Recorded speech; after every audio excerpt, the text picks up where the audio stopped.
আসসালামু আলাইকুম। কি অবস্থা? সবাই কেমন আছেন? আলহামদুলিল্লাহ আমি অনেক ভালো আছি। আজকে আপনাদেরকে দেখাবো কিভাবে পিজ্জা বানাতে হয়। পিজ্জা নাপোলিতানা। ইটালিতে এটা খুব ভালো জনপ্রিয় একটা পিজ্জা। আর আপনারা ভালো করেই জানেন পিজ্জার জন্মই হয়েছে ইতালিতে।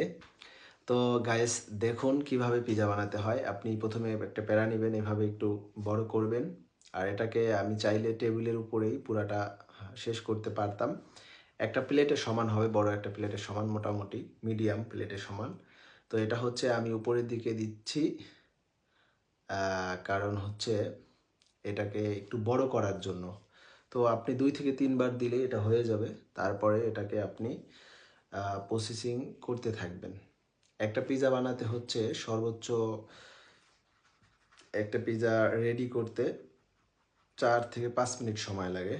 কারণ আপনি এটাকে বানাতে হবে, এটা ফোড়নোর মধ্যে দিতে হবে, এটা প্রস্তুত হবে। প্রায় ৪ থেকে ৫ মিনিট সময় লেগে যায় একটা পিজ্জা। এখন আমি এটার উপরে টমেটো সস দিচ্ছি। তো টমেটো সসটা খুব সুন্দরভাবে দিবেন, যাতে পুরো পিজ্জাটায় যেন সমানভাবে, চারদিক যেন সমানভাবে পায়, তাইলে ভালো হবে। এক জায়গায় বেশি কম হলে এটা সুন্দর হয় না।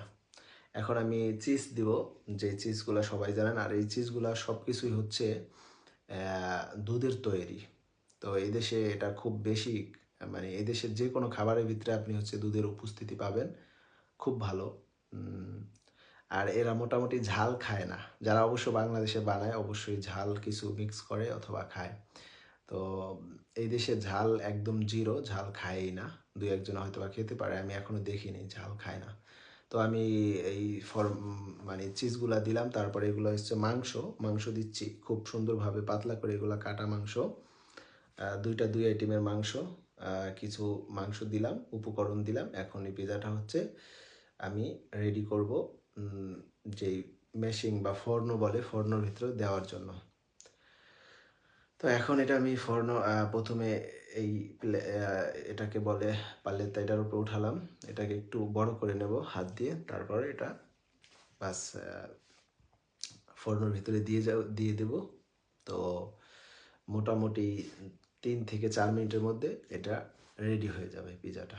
আর আমার অনেকের ফোড়নো থাকে আপনি সরাসরি, আমার এটা ইলেকট্রিক, অনেকেরটা হচ্ছে আপনার যে লার্কির মাধ্যমে, চলার মাধ্যমে জ্বালায় ওইগুলো, বা কয়লার মাধ্যমে ওগুলো আরও তাড়াতাড়ি হয়। তো এটা হচ্ছে কারেন্টে চলে, তাই এটা একটু সময় বেশি লাগে। আমি ২ মিনিট পরে হচ্ছে ১-১.৫ মিনিট পরে পিজাটা ঘুরিয়ে দিলাম। এখন হচ্ছে পিজাটা রেডি হয়ে গেল। প্রায় ৩ মিনিট সময়ের মতো লাগছে টোটালি। তো ৩ থেকে ৪ মিনিট লাগে। এই পিজাটা আমি ওই সাইডে ছিল, ওই সাইডে একটু হিট কম, এজন্য এই সাইডে নিয়ে আসলাম একটু তাড়াতাড়ি হওয়ার জন্য। মোটামুটি রেডি। এই ২টা হচ্ছে আ আরেক আইটেম। এটার সাথে কিছু শাকসবজিও আছে। তো খুবই মজাদার পিজা।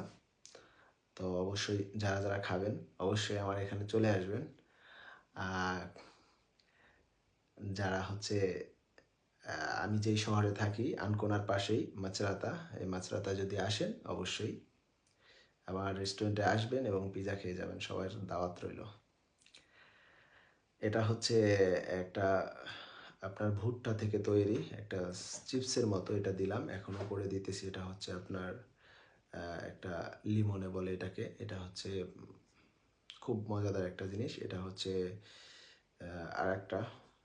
তো এই পিজাটাই আমি ১ম এ বানিয়েছিলাম। এই ২ টা হচ্ছে টেকওয়ে, আপনার বাসার জন্য অর্ডার যেগুলো আসে অনলাইনে এগুলা দেই।